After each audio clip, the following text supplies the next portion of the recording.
On May 19, 1983, 27-year-old Diane Downs pulled up to her hospital emergency room in Springfield, Oregon.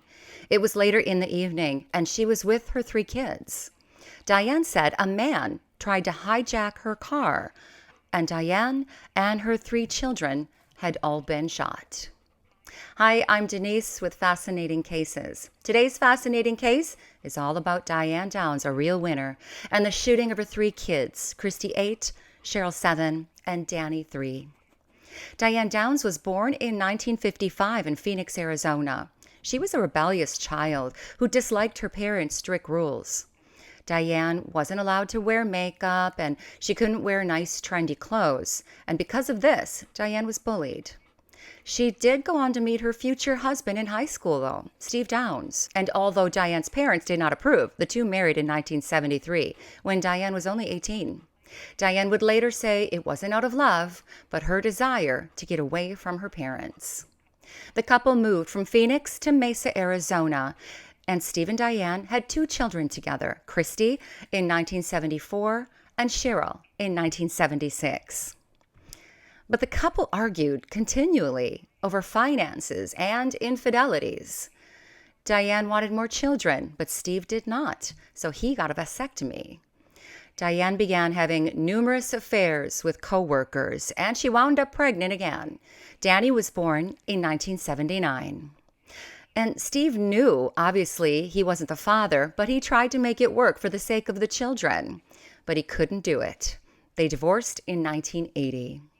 Steve would go on to say that Diane relished in being pregnant, but raising the kids was a whole different story. Unfortunately, after the divorce, the kids stayed with their mother. Diane really wanted to become a surrogate mother, but she failed 2 psychiatric exams, something she found amusing. In 1981, Diane secured a good full-time job as a postal carrier. The kids suffered, though. According to the neighbors, the kids were always hungry and asking for food, and in the cold weather, they didn't have the right clothing. Diane would leave them home alone, too. When she couldn't find a babysitter, Christy was left in charge, and she was only 6 years old. In 1982, Diane did become a surrogate mother and gave birth to a girl named Jennifer. She handed the baby over to the parents for $10,000. While working as a postal carrier, Diane had numerous affairs, but one man in particular really grabbed her attention. Robert Knickerbocker was a co-worker of Diane's, but he was also married to a woman named Charlene. Robert's marriage was struggling, and he wanted to have a fling with Diane, but that's all it was to him, a fling. And he did eventually want to make it work with his wife. But Diane was writing in her diary, and in it she declared her love for Nick, which is what she called Robert Knickerbocker, more than anyone or anything else. She wanted a family with him, and even got his name tattooed on her body. Their affair lasted about 9 months, but Nick went back and forth between his wife and Diane. In February 1983, Diane applied pressure on Nick to divorce his wife, but Nick would ultimately choose to stay in his marriage. He told Diane he also did not want to be a father, and he certainly did not want to help her raise her 3 children. Diane believed if she transferred away from Arizona to a job in Springfield, Oregon, it would make Nick want her even more. But it didn't. Nick was actually relieved to see her go. Diane wrote Nick and called him continually, asking him to move to Oregon. Pretty soon, he began to ignore her completely. But Diane didn't give up on Nick very easily, even though she was sleeping around quite a bit. In her apartment, Diane had pictures of Nick, but none of her kids. And in her diary, she wrote about Nick, but nothing about her kids at all. She began to believe her life would fall into place with Nick if her kids weren't in the picture. Then, on May 19, 1983, Diane said she put her kids in the car to visit a friend. They drove around at night at random. She said they liked to take back roads. Diane's kids fell asleep in the car, and her favorite song came on the radio, Hungry Like the Wolf by Duran Duran. Then on one of these back roads, Diane saw a man up ahead in the roadway, and he was waving at her. She stopped to see what he needed. So I stopped and got out and asked him what was the problem. And because it looked like he needed something, he was frantic. And so he came over to where I was and he said, "I want your car." And I said, "You gotta be kidding. I mean, how many people really do that in real life? They're dumb." Diane said the man pushed her and leaned into the car with a gun, then shot Cheryl, Danny, and Christy, and then once again demanded her car. Well, as he was swinging around, when I threw the keys, he swung around and he shot a couple times, and one of them caught me in the arm, and it didn't even hurt. It felt like somebody had squeezed me, and that's all. It didn't even hurt, but I knew I'd probably been hit. And I shoved him, and I jumped in the car, and we took off. Christy and Danny were in the back. Christy was choking on her own blood, and Danny was moaning. But Cheryl, in the front seat, was silent. Diane managed to wrap a towel around her arm where she was shot, and she was driving as fast as she could to the hospital. At 10:48 in the evening, she arrived at McKenzie-Willamette Hospital ER. The 3 children were whisked off to be treated. Each had been shot numerous times. Christy was shot 3 times, twice in the chest, and she suffered a stroke. Danny was shot in the back and became instantly paralyzed. Both were clinging to life. Cheryl was dead after being shot twice in the back. Diane had a minor injury to her arm. Hospital workers said Diane was detached and unaffected. There were no tears, no emotion after learning about her children. Was she in shock? The police were called and arrived quickly to the hospital. Diane was taken in for an interview. Detectives noticed Diane's flat demeanor. And again, she wasn't crying when talking about her children. And Diane was making strange comments at the hospital, saying things like there was blood all over her new car and it was ruined. Diane said the attacker had shaggy, darkish hair with a medium build and beard stubble. Police put out an all-points bulletin for the shaggy-haired assailant. Nobody was found, and citizens of Springfield, Oregon, were on edge. A search of the area where the shooting occurred did uncover one lead. Ejected casings from a .22 caliber gun were found. The casings matched the wounds on the Downs family.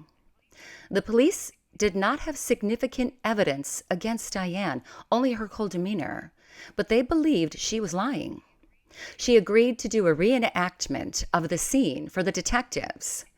And usually this is hard for victims, as they have to relive a traumatic life event. But Diane was laughing and joking, and she seemed lighthearted through the enactment. And the keys, okay? I'm throwing the keys. Simulating, yeah? Yeah, I go like there. I got in the car, jumped in, put the keys in. I just hit my cat.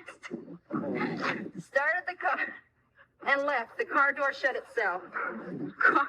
Diane seemed to enjoy the attention and gave numerous TV interviews. Everybody says you sure were lucky. Well, I don't feel very lucky. I couldn't tie my damn shoes for about 2 months.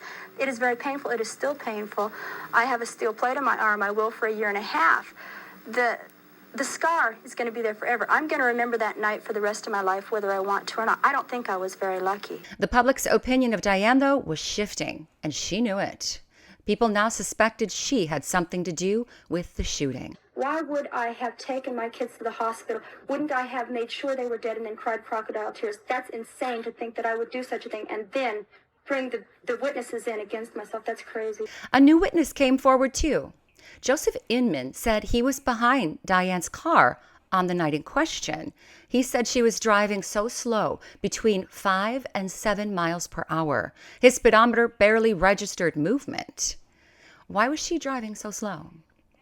Detectives believed Diane's story made no sense. Why would she sightsee at night when she couldn't see anything? Why would she stop and get out of her car for a stranger? Why wouldn't he just shoot her if he really needed the car? The forensic evidence was also in question. Diane said she drove her car after the shooting, but there was no blood on the steering wheel, and surely she would have bled on her hands from touching her arm wound. And gunpowder residue indicated the shooter was most likely sitting in the driver's seat or very close to it. So far, the evidence against Diane was circumstantial. Circumstantial evidence is indirect evidence that suggests the truth of a fact without directly proving it. It relies on inference and deductions to connect it to the fact. I looked that up. There were 2 witnesses in the car that were still alive. Danny, at 3, was too young to remember details reliably. And Christy was old enough, but remember, she suffered a stroke and was unable to communicate. But every time her mother entered her hospital room for a visit, Christy's eyes would get really large and her heart rate would speed up and she looked fearful. The children would be put in foster care after they were released from the hospital. Diane denied owning a .22 caliber firearm. Casings were found at the scene and unspent .22 caliber bullets were found at her apartment. Both Steve Downs and Robert Knickerbocker said she did own such a gun. Detectives were coming down hard on Diane, but they were really waiting for one witness to identify her attacker, and that was Christy. They were waiting for her to finally be able to speak, and when she did, she told the authorities the person who shot her was her own mother. In February of 1984, Diane was arrested and charged with first-degree murder and 2 counts of attempted murder. When the trial began in June of 1984, Diane proudly showed off her brand new baby bump. She said she got pregnant because of how much she missed her children. You can't replace children, but you can replace the effect that they give you. And they give me love, they give me satisfaction, they give me stability, they give me a reason to live and a reason to be happy, and that's gone. They took it from me. Diane took the stand in her own defense, repeating her story of the attack. The prosecution called Joseph Inman, who traveled slowly behind Diane's car on her way to the hospital. The night of the shooting, she drove so slow, prosecution said it was because she was hoping her children would die along the way. The prosecution was counting on one very important witness, and that was Christy. She took the stand, still struggling to speak, but she told the jurors what happened that awful night in May 1983.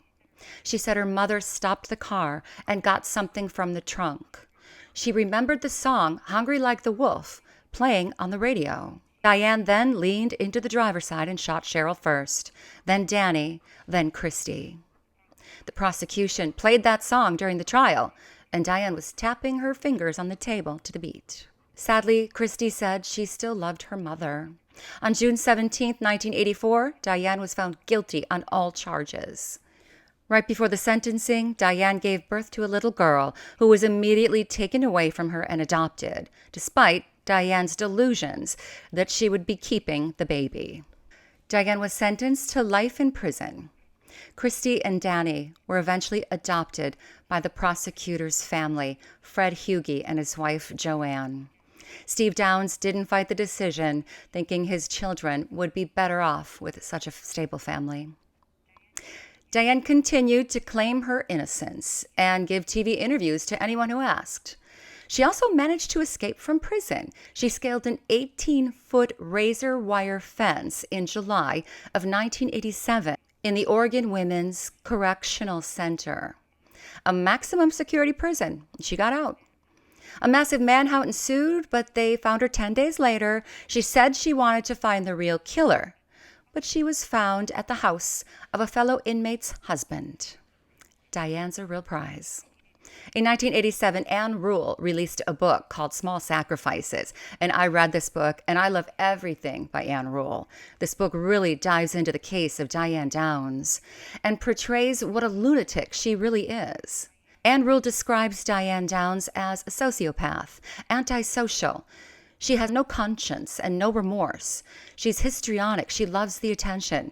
And she's a narcissistic personality disorder. She feels entitled and only cares about herself. In 1989, a made-for-TV movie was based off of Ann Rule's book. Farrah Fawcett did a fantastic job portraying Diane Downs in Small Sacrifices. Diane Downs wrote her own book in 1989, detailing her account of what really happened. Diane has been denied parole 3 times. She keeps claiming that she is innocent. Christy and Danny thrived at the home of Fred Hughey. They went on to graduate college and live full lives. And that daughter that Diane gave birth to after her trial, her name is Rebecca, and she decided to come forward. She contacted Diane Downs in prison, and they wrote back and forth for a while until Rebecca realized Diane is a monster. It didn't take very long. What do you think about this case? Let me know in the comments. I think Diane wanted to get rid of her children. I think she was sick of them. With or without Robert Knickerbocker, I think she would have done this her children in. Her personality is nauseating, and she should never be free to hurt anyone ever again. Is that what you think too? Let me know and I'll get back to you. Meanwhile, like and subscribe. And I really thank you for watching this video. I'll be talking to you again soon. Bye.